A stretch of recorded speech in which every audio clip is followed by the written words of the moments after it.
英籍女子 QT 同埋佢嘅女友 SS 咧喺2001年喺倫敦透過民事結合註冊為配偶。同年 SS 來港工作 ，QT 申請以受養人簽證隨 SS 來港，但係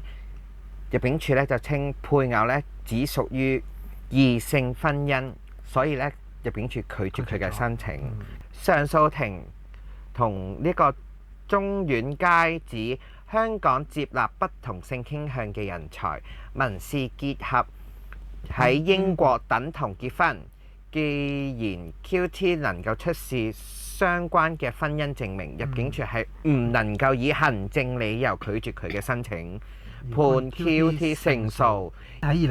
2018年嘅9月19號起呢，咁呢個受養人簽證嘅政策呢，無論係同性啦、異性嘅民事結合啦，同埋同性婚姻，即係我哋嘅同性婚姻，都係已經係包喺裏邊嘅。